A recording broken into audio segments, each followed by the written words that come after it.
Hello guys, कसे आहात तुम्ही सगळे? मी दीप्ती स्वागत करत आहे तुमचं आपल्या नवीन ब्लॉगमध्ये. तर हा आहे ग्रहयज्ञाचा छोटासा ब्लॉग.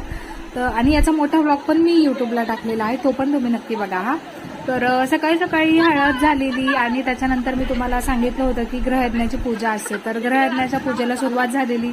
सगळे पाहुणे रावळे बाहेर बसले होते. आज पूजा चालू होती छान.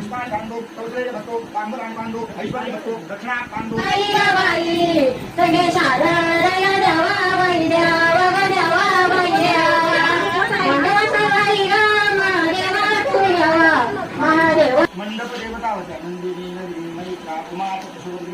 त्या मंडप देवता 6 असतात. त्यांची पूजा केली, त्यांना हळद लावली या ठिकाणी. म्हणजे अत्तर आणि हळद लावून तिथं आपण त्यांची पूजा करून घेतली. त्याच्यानंतर अभिघ्न संवंजक गणपती म्हणजे जो कुंभाराचा गणपती आणलेला आहे त्याला आपल्या भाषेमध्ये अभिघ्न संवंजक म्हणजे कोणतेही विघ्न येऊ नये म्हणून त्या गणपतीची पूजा केली.